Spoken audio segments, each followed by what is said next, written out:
What's up guys, my name is Ace, and today we're going to be taking a deep look at the new Full Auto mod for the SVD in Black Ops 6, which is available in the Beavis and Butthead event. I'm going to be diving deep into all of the important stats with this, and just seeing how it stacks up relative to the other guns in the game. So without further ado, let's dive right into this, and we'll start this off with our basic pros and cons as stated in the menus. So with this, it obviously converts the gun into full auto, with an increased fire rate compared to our standard fire rate on the SVD. It also massively improves hip fire spread, which we'll look at in just a bit, and it also improves our aim down sight speed and idle sway. However, this comes at the cost of gun kick. There's a ton of gun kick with this. There's also a lot of extra recoil in general, and it does reduce our damage and damage range, obviously. It would be a big problem if this was full auto and a one-shot kill most of the time. Now, another big thing that's worth noting with this is it does block off a ton of your attachments. The moment you put this fire mod on, you can no longer use a barrel, an underbarrel, a magazine, or a stock, and you also can't use the tactical laser. And it's also worth noting it automatically gives you an iron sight, so you do lose the default scope on the SVD. Now, diving a bit deeper, let's have a look at our new damage profile with the Full Auto mod. And with this, we're dealing 50 damage to the body up close, meaning it'll be a 2-shot kill in that maximum damage range. And then that will increase up to a 3 or 4-shot kill depending on the range. As for headshots, we get a 1.35 multiplier, meaning we can't get a 1-shot kill in the maximum damage range with a headshot.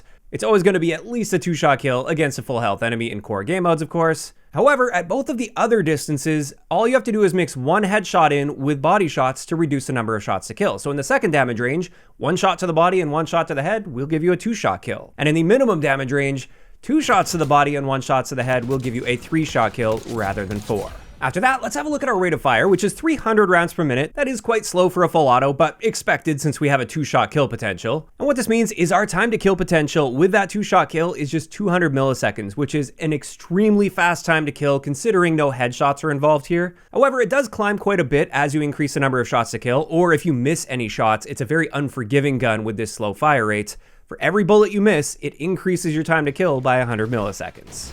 Now, after that, let's have a look at our damage ranges, which are obviously very different from the base SVD, which is a full-on sniper rifle, so obviously it's going to be quite a bit different here.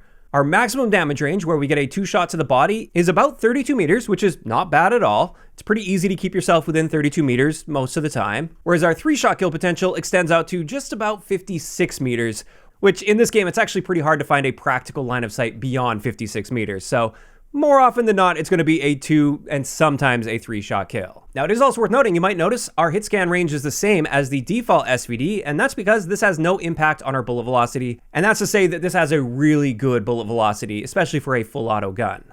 Next, let's take a look at our hipfire spread comparison here compared to the base SVD, and as you can see, there is a massive improvement here, and especially with our minimum hipfire spread, it's surprising. We get the best possible minimum hipfire spread out of any gun in this game without attachments at least, including pistols. This is better than pistols, better than SMGs, but it's only your minimum hipfire spread, so the moment you start shooting, it will increase up toward your maximum hipfire spread, which is quite a bit wider than an SMG or an assault rifle even. But for that first shot in hipfire, it is actually going to be quite accurate as long as you're not moving around like crazy. And speaking of accuracy, let's have a look at our recoil, and this is where things get pretty bad.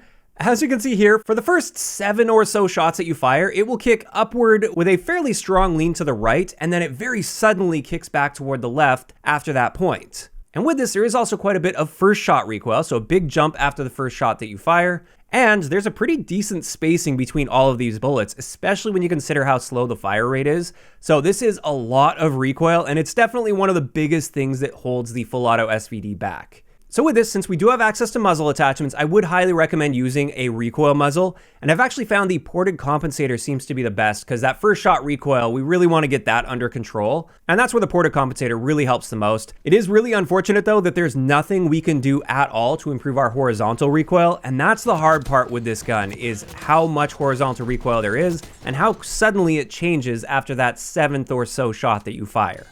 In either case, after that, our reload time is actually the same as our base reload time with the base SVD at 2.15 seconds, so a little bit on the slow side. However, we do get a 25 round magazine capacity, so that's a big improvement over the base SVD. But again, like I mentioned earlier, we have no access to change this at all since we can't access a magazine slot. Now after that, another big improvement we see with the Full Auto mod is our aim down sight time is improved very nicely. It's now 315 milliseconds, which is much faster than the sniper rifles in this game.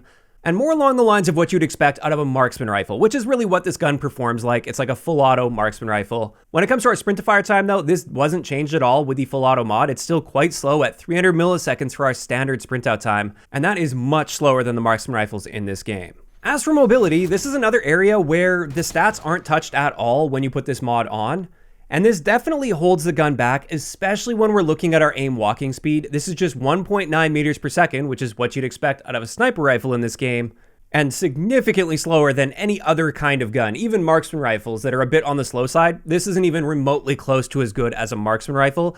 So when you aim down sight with this, you're practically locked in place, and there's nothing you can do to change that, since we don't have access to stock attachments. In either case, there's one last stat I wanted to look at here, and one big downside, probably the biggest downside with the full auto mod on the SVD, and that is it doesn't improve our flinch resistance at all, and there are no ways to improve our flinch resistance with our attachment restrictions. And looking at the flinch resistance chart here, the SVD has among the worst flinch in the entire game, which makes sense for a one-shot kill sniper rifle, but it makes no sense for a full auto gun. And this is an absolute killer with this. If you get shot while trying to engage in a gunfight, there's very little chance you're going to be winning that gunfight. So there we go. That wraps it up for the breakdown of all of the most important stats with the full auto SVD. Now let's get into the class setup. And I say the class setup because we're so limited by attachments. For me, at least, this is the only class setup I have any interest in using.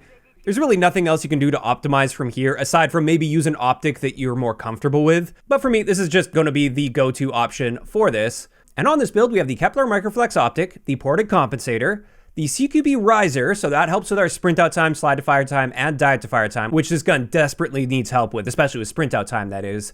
However, since we're not improving our aim down sight time then, this is where the Strelic laser comes in, and that allows us to have nearly instant full accuracy when we're in the process of aiming down sight. So our aim down sight time isn't going to be quite as relevant because we can start firing accurately before we're fully aimed down sights. And then finally, of course, we're topping it off with the mod itself. Now with this, we still got a ton of recoil. We obviously cut down on it a bit with the ported compensator, especially with that first shot recoil. That definitely helps, but there's still tons of recoil that you just have to deal with if you're going to be using this gun. And there we go. That's pretty much it. That's going to wrap it up for my breakdown on the full auto SVD. And at first glance with these stats, I was really liking the direction they took the full auto SVD. I think it's really cool to have a really hard-hitting, two-shot kill full auto gun in the game now. And obviously, if you're going to have that, you've got to have some downsides to balance that out. You can't have this be an absolute laser beam with like no real downsides, great movement speed, all that kind of stuff. Obviously, there's got to be some downsides, so I can live with the fact that it's got a lot of recoil. I think that makes sense for something like this. And also, the handling stats I think are reasonably balanced as well, although maybe the default sprint out time, I wouldn't be opposed to that being a little bit better than it is, just to be more along the lines of what you'd expect out of a marksman rifle rather than a sniper rifle. But really for me with this, the biggest issue I have is the flinch resistance. I think this holds the gun back too much. And I'm not saying it needs to have the flinch resistance values of like an assault rifle or an SMG or anything, but maybe something along the lines of what you'd see with a marksman rifle. I think that would be much more appropriate for this gun. So there would still be some real flinch there that you absolutely have to account for, and it could still throw you off in a situation, but it wouldn't be nearly as extreme as it is right now because, as I said earlier, if you get shot while trying to shoot at an enemy, unless that player is really, really bad or something, you're most likely not going to be winning that fight. Now, of course, this is just my take on the full auto SVD mod, and this is where I want to hear from you guys in those comments down below. How are you feeling about this mod so far? Are you guys generally liking it, or maybe not so much? Do you guys agree that it's a little bit too weak in its current state and could maybe use some more love? Just let me know all of the thoughts down below. If you enjoyed the video, a like rating is always appreciated, and don't forget to subscribe for more if you haven't already. I'll talk to you guys next time.